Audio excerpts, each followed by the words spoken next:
அனைவருக்கும் தந்தழுவதற்கின்றான். இங்கு சொல்லக்கூடிய விஷயங்களை கேட்டு அவற்றில் நம்முடைய வாழ்க்கையில் எடுத்துடக்கூடிய பாக்கியத்தை எல்லாம் அல்லாஹ் நம் அனைவருக்கும் தந்தழுவானாக. கணித்துறையிலே இன்று நாம் பார்க்கக்கூடிய ஒரு விஷயம் என்ன சொன்னால், மிக சிறந்த ஒரு துவா. இந்த துவாவை ஓதி நீங்கள் கேட்டால் நிச்சயமாக நீங்கள் கேட்பது அனைத்துமே கிடைக்கும். இதில் எந்த விதமான சந்தேகம் கிடையாது. ஏன்னு சொன்னால், இது நபி முஹம்மத் ஸல்லல்லாஹு அலைஹி வஸல்லம் அவர் சொல்லியிருக்கிறார்கள், என்னுடைய உயிர் யார் கையில் இருக்கின்றதோ அந்த அல்லாஹ் மீது சத்தியமாக, நபி ஸல்லல்லாஹு அலைஹி வஸல்லம் அவர்கள் சத்தியம் செய்ய தேவை கிடையாது. அவர்கள் சாதாரணமாக சொன்னாலே அது போதுமானது. ஆனால் நாம் உணர வேண்டும் என்பதற்காக வேண்டி, அதனுடைய மகத்துவத்தை நம்முடைய உள்ளத்திலே உணர வேண்டும் என்பதற்காக வேண்டி நபி முஹம்மத் ஸல்லல்லாஹு அலைஹி வஸல்லம் அவர்கள் சத்தியம் என்று சொல்கிறார்கள், யாருடைய கையில் என் உயிர் இருக்கிறதோ அந்த அல்லாஹ் மீது சத்தியமாக, யார் ஒருவர் இந்த துவாவை ஓதி பிரார்த்தனை செய்கிறாரோ அதை நல்லா ஏற்றுக்கொள்வான். அப்போது நபி ஸல்லல்லாஹு சொன்ன விஷயம் சத்தியம் என்று சொல்ல விஷயம் நடக்காதா? அதனால் நாம் சொல்லக்கூடிய துவாவை நான் சொல்லக்கூடிய முறையில் நீங்கள் ஓதிங்கன்னு சொன்னால் இன்ஷா அல்லாஹ் 100க்கு 100 உங்களுடைய தேவைகள் நிறைவேறும். யாருக்கு தேவை இன்ஷா நிறைவேறிய பின்பு என்னுடைய வாட்ஸ்அப்பில் நீங்கள் அதை அனுப்பி வைங்க. என்னக்கா நீங்கள் பிரார்த்தனை செஞ்சீங்க, அது என்ன கிடச்சிச்சுங்கிற விஷயத்தை. ஏன்னா அதிகமான மக்கள் தங்களுடைய விஷயத்தை ஷேர் செய்து கொண்டிருக்கிறார்கள், நாம் அவர்களுக்கு கைடன்ஸ் செய்து கொண்டிருக்கின்றோம். கணிதக்குறையிலே அது என்ன துவான்னு சொன்னால், அந்த துவா தொடங்குவதற்கு முன்பாக புதுசாக வரக்கூடியவங்க கீழே பாருங்கள், சப்ஸ்கிரைப் பட்டன் இருக்கும். அதை தொட்டிங்கன்னா ஒரு பெல் பட்டன் வரும். அதை தொட்டால் நம் சம்மந்தப்பட்ட வீடியோக்கள் உடனுக்குடன் வரும். நம்முடைய கேபிகே பிரைட் தமிழ் பயனை நீங்கள் சப்ஸ்கிரைப் செய்து வைத்துக்கொள்ளுங்கள். அது மாத்திரம் இல்லாமல் குரானை கொண்டு எல்லா பிரச்சனைக்கும் என்ன தீர்வு நம்ம இந்த கேபிகே பிரைட் தமிழ் பயன் கீழே பார்த்தீங்கன்னா இடது பக்கம் இருக்கும். அது தொட்டிங்கன்னா நம்முடைய சேனல்லாம் வந்துடும், எல்லா வீடியோ வந்துடும். உள்ளே போனீங்கன்னா எல்லா பிரச்சனைக்கும் என்ன தீர்வுன்னு போட்டிருக்கோம். அல்ஹம்துலில்லாஹ், அல்லாஹ்வுடைய கிருபையில். அதில் ஏதாவது உங்களை விட்டு போச்சுன்னு சொன்னால் எனக்கு வாட்ஸ்அப்பில் நீங்கள் பேசி அனுப்புனீங்கன்னு சொன்னால், அல்லது கமெண்டில் பேசி அனுப்புனா நம்ம அது சம்மந்தமாக வீடியோ போடுவோம் இன்ஷா அல்லாஹ். கணிதக்குறையிலே நபி யூனுஸ் அலைஹிஸ்ஸலாம் அவர்கள் ஒரு பெரிய நபி. அவர்கள் அவருடைய மக்களுக்கு அழைப்பு கொடுக்குறாங்க. ஆனால் அந்த மக்கள் யாருமே ஏற்றுக்கிற மாதிரி இல்லை. ஒன்று அல்லாஹ் என்ன சொல்கிறாங்க, யா அல்லாஹ் இந்த மக்கள் யாரும் ஏற்றுக்கொள்ளவில்லை, நான் என்ன ஸ்டேட்டுங்கும்போது அல்லாஹ் சொல்கிறான், யூனுஸ் அலைஹிஸ்ஸலாம் அவர்களே அவர்களுக்கு ஒரு டேட்டை சொல்லுங்கள், இந்த 3 நாளில் இந்த குறிப்பிட்ட அடையாளங்கள் உங்களுக்கு வானத்தில் வரும், வந்தால் இறைவனுடைய வேதனை உங்களுக்கு வரும் அப்படின்னு சொல்லிட்டு நீங்கள் போயிருங்க அப்படிங்கிறாங்க. அதே மாதிரி எல்லா மக்களையும் கூப்பிட்டு சொல்லிடுறாங்க, நீங்கள் ஏக இறைவனை ஏற்றுக்கொள்ளவில்லை, தௌஹீதை ஏற்றுக்கொள்ளவில்லை, அல்லாஹ்வை ஏற்றுக்கொள்ளவில்லை, அல்லாஹ்வுடைய வேதனை 3 நாளிலே உங்கள் மீது உண்டாகும், இன்ன அடையாளங்கள் வானத்தில் இருக்குன்னு சொல்லிட்டு அவங்க புறப்பட்டு போயிடுறாங்க. அவங்க புறப்பட்டு போயிட்டு அந்த ஊரை விட்டு போயிடுறாங்க. போன உடனேயே அவங்க சொன்ன மாதிரி அவங்க சொன்ன தேதியில் அவங்க சொன்ன அடையாளங்கள் வருகிறது. மக்கள்லாம் ஒன்று திரண்டு யூனுஸ் அலைஹிஸ்ஸலாம் அவங்கள தேடுறாங்க, அவங்கள காணோம். ஒரு பெரியார்கிட்ட போய் முறையிடுறாங்க. அவர் சொல்கிறாங்க, அவர் இல்லாட்டினாலும் அவரை அனுப்பி இறைவன் இருக்கின்றார், இறைவன்கிட்ட பிரார்த்தனை பண்ணுங்கள், இறைவா நாங்கள் பாவ மன்னிப்பு தேடுகின்றோம், எங்களை மன்னித்து விடுவாயாக. யூனுஸ் அலைஹிஸ்ஸலாம் எதனை சொன்னார்களோ அதை ஏற்றுக்கொண்டோம், உன்னை ஏற்றுக்கொண்டோம்னு செய்யுங்க, இறைவன்கிட்ட நீங்கள் கேளுங்க, இறைவன் மன்னிப்பா அப்படிங்கிறாங்க. அதே மாதிரி பிரார்த்தனை பண்ணுறாங்க. அல்லாஹ் தஆலா மன்னித்து அந்த வேதனையை நீக்கி விடுகின்றான். இப்போது யூனுஸ் அலைஹிஸ்ஸலாம் பார்க்குறாங்க, அந்த 3 நாளில் எந்த விதமான மாற்றமும் இல்லை, எந்த விதமான அழிவு வரவில்லை, அங்கே மக்கள்லாம் வாழ்ந்து கொண்டு இருக்க விஷயம் உங்களுக்கு தெரியுது. அப்போது இது விஷயமா நீங்கள் அவங்க என்ன செஞ்சுருக்கணும்னு சொன்னால், பொறுமையாக இருந்து அல்லாஹ்ட்ட இது என்ன செய்தி வருதுன்னு தெரிஞ்சிருக்கணும். அதுதான் நபிமாருடைய வழக்கம். ஆனால் அங்கே அவசரப்பட்டுட்டு அல்லாஹ் சொன்ன வார்த்தையை மீறி விட்டான்னு சொல்லிட்டு நம்ம எப்படி இந்த மக்கள்கிட்ட தலை காட்ட முடியும்னு நினச்சிட்டு என்ன செய்கிறாங்க, ஒரு கடலில் ஏறி பயணம் செய்கிறாங்க அடுத்த ஊருக்கு போகிறதுக்காக வேண்டி.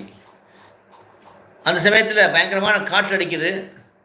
அப்போ அங்கே இருக்க ஒரு அந்த படகு இருக்கக்கூடிய பெரியார், கப்பல் இருக்க பெரியார் சொல்கிறாரு, இந்த மாதிரி காட்டி அடித்தது கிடையாது. ஆனால் இது யாரோ ஒருவர் இந்த கப்பலில் இறைவனுடைய கோபத்தை பெற்றவர் இருக்கிறார், அதனால தான் அடிக்குது. அதனால் அவரை கண்டுபிடிச்ச வெளியே போட்டால் கடலில் போட்டால் நம்ம தப்பிக்கலாம் அப்படின்னு ஒரு மஷரா பண்ணுறாங்க. 3 தடவை எழுதி போடுறாங்க. 3 தடவையும் இவர் பேர் தான் வருது, யூனுஸ் அலைஹிஸ்ஸலாம் பேர் தான் வருது. அப்போ யூனுஸ் அலைஹிஸ்ஸலாம் புரிஞ்சுக்கிட்டாங்க, ஆஹா நாம் தப்பு செஞ்சுட்டோம்னு சொல்லிட்டு. அவங்க சொல்கிறாங்க, என்னை தூக்கி போட்டுருங்க, நான் தான் தவறு செஞ்சுட்டேங்கும் போது அவங்க தூக்கி போடுறாங்க. அந்த காற்றில் நிற்கிது. அல்லாஹ் ஒரு மீனை அனுப்புகின்றான், மீனை விழுங்குகின்றது.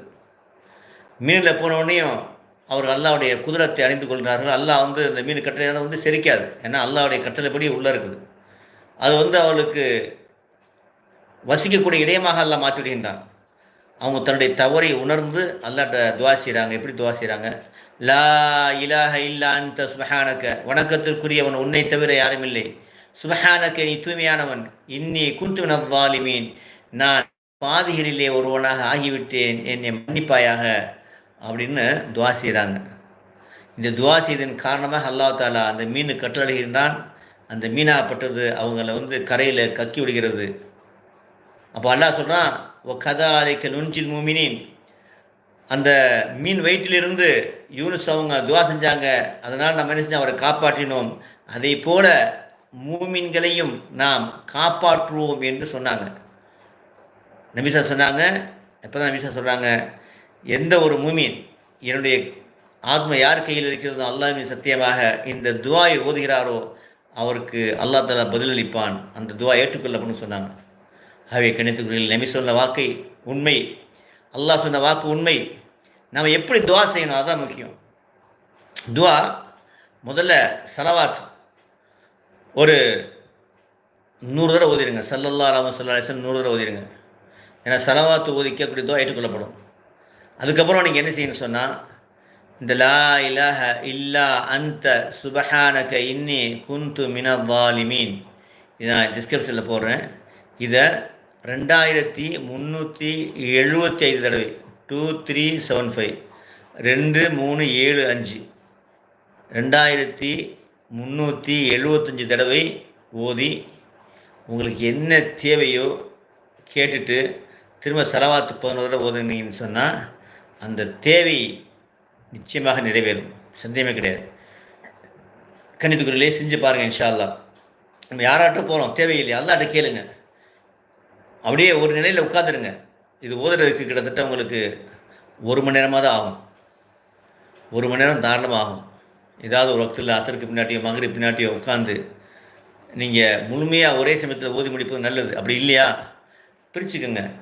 காலையில் நைட்டு வரையிலையும் 500 பிரிச்சுக்கிட்டு அது நைட்டுக்குள்ளே முடிக்க பாருங்கள். இல்லைனா கணக்கு வைத்துக்கொண்டு 3 நாள் கணக்கு வைத்துக்கொள்ளுங்கள். 3 நாள். இது ஒரு நாளில் ஒரே சமயத்தில் ஓதி முடிப்பது நல்லது. இல்லாத பட்சத்தில் ஒரு நாளில் இல்லைன்னா 3 நாளில் இதை கணக்கு வைத்துக்கொண்டு ஓதிட்டு நீ துவா செஞ்சீங்கன்னு சொன்னால் அந்த துவா கபூலாகும். ஆகவே கணித்துக்குறீர்களே, அல்லாஹ் தாலா கேட்பதை தருவதற்கு ரெடியாக இருக்கின்றான். நாம் கேட்கின்றோமா? இது ஓதும்போது உங்களுக்கு வாய்ப்பு இருந்ததுன்னு சொன்னால் உதவி எடுத்துக்கிட்டு கிபிலா பக்கம் திரும்பி உட்காந்துக்கிட்டு சலவாத்து ஓதிட்டு நிச்சயமாக அல்லாஹ் எனக்கு என்னுடைய துவா ஏற்றுக்கொள்வான் என்ற நம்பிக்கையோடு ஓதுங்க. அது முக்கியம். நபிசா சொல்கிறாங்க, அல்லாஹ் சொல்வதாக இந்த வன்னி அபதீபி, என்னுடைய அடியான் எப்படி நினைக்கின்றவனோ அப்படி நடந்து கொள்கின்றேன். இதெல்லாம் நடக்குமா அப்படின்னு போகக்கூடாது. நிச்சயமாக அல்லாஹ் தருவான், அல்லாஹ்வுடைய வாக்கு உண்மை, நபியுடைய வாக்கு உண்மை என்று நீங்கள் உட்கார்ந்து ஓதுங்கன்னு சொன்னால் நிச்சயமாக 100க்கு 100 நடக்கும். எல்லாம் அல்லாஹு தாலா நம்ம அனைவருடைய தேவைகளை நிறைவேற்றி வைப்பனாக. கணித்துக்குள்ளே அதோடு சேர்த்து நீங்கள் அல்லாஹ்க்கு செய்ய வேண்டிய கடமை சரியாக செஞ்சுங்க. 5 நேரம் தொழுகை அந்த நேரம் தொழுங்க. சுன்னத்தால் நஃபிலான வாஜிபான தொழுகை விடாமல் தொழுங்க. தஹஜ்ஜத் இஷ்ராக் லுஹா அப்படின்னு தொழுங்க, முயற்சி பண்ணுங்கள். ஜக்காத்து கொடுங்க, ஏழைகளுக்கு தர்மம் செய்யுங்க. 5 நேரம் தொழுகை அந்த நேரத்தில் தொழுங்க. சுன்னத்தால் நஃபிலான வாஜிபான தொழுகையெல்லாம் விடாமல் தொழுங்க. ஹஜ்ஜி யார் கடமையாக இருக்குது ஹஜ் செஞ்சுருங்க. இந்த மாதிரி அல்லாஹ்வுடைய கடமைகளை நீங்களுடைய வாழ்க்கையில் கொண்டு வந்துடுங்க. அல்லாஹ் ஹராமாக்குறதை தவிர்த்து கொள்ளுங்கள். இப்படி அல்லாஹ்வுடைய கட்டளையை உங்களுடைய வாழ்க்கையில் எடுத்து நடப்பதை நியத்து வைத்துக் கொள்ளுங்கள். இதுவரையிலே நீங்கள் தொழுகா வந்திருக்கலாம், பாவமன்னிப்பு கேளுங்க. பாவமன்னிப்பு கேட்டு யா அல்லாஹ் இன்று முதல் நான் தொழுக ஆரம்பிக்கிறேன், பாவமன்னிப்பு கேட்டுட்டு அஸ்தக்ஃபிருல்லாஹ் வ அத்தூபு இலைஹ். இது எல்லாம் நீங்கள் இந்த லா இலாஹ இல்லா அன்த சுப்ஹானக இன்னி குன்து மினல் ஸாலிமீன் ஓதுவதே ஒரு பாவமன்னிப்பு தான். அப்படி நீங்கள் அல்லாஹ்ட்ட துவா செஞ்சீங்கன்னு சொன்னால் நிச்சயமாக என்ன செய்வான், அல்லாஹ் தாலா கபூல் செய்வான். எல்லாம் வல்ல அல்லாஹ் தாலா இமயமர்களை வெற்றி பெற்ற கூட்டத்தில் என்னை உங்களை ஆக்குவானாக. வாஹிது அல்ஹம்துலில்லாஹி ரப்பில் ஆலமீன். அஸ்ஸலாமு அலைக்கும் வரஹ்மத்துல்லாஹி வபரகாத்துஹு. ஸலாம் சொன்னவர்கள் அலைக்கும் அஸ்ஸலாம் வரஹ்மத்துல்லாஹி வபரகாத்துஹு.